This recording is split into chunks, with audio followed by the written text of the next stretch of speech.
আজ রাতে নাইট ডিউটিতে না গেলে হতো না, ভীষণ ভয় লাগে রাত্রে আমার।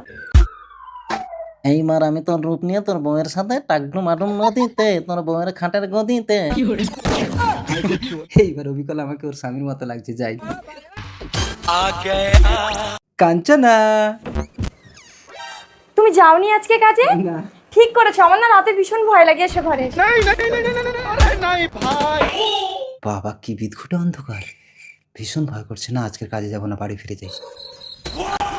কতদিন একসাথে ঘুমাইনি বলো? চলো শোবো। কাঞ্চনা, কাঞ্চনা। কি ব্যাপার, আমার স্বামীর গলা পাচ্ছি? এই আজ অমাবস্যা, ভূতরা ওইরকম সেজে আসে, একদম দরজা খুলবে না। না না দাঁড়াও, দরজা খুলে ভূতের মাথায় ডান্ডা মেরে আজ ফাটিয়ে দেবো। কি হলো, মারছো কেন? না না তুমি ভূত। ভূত?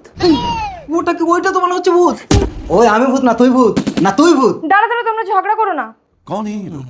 এই বোতলের মধ্যে তোমাদের দুজনের মধ্যে যে ঢুকতে পারবে সেই আমার আসল স্বামী। আরে এইটুকু বোতলে আমি কি করে ঢুকবো? তাহলে তুমি আমার স্বামী না।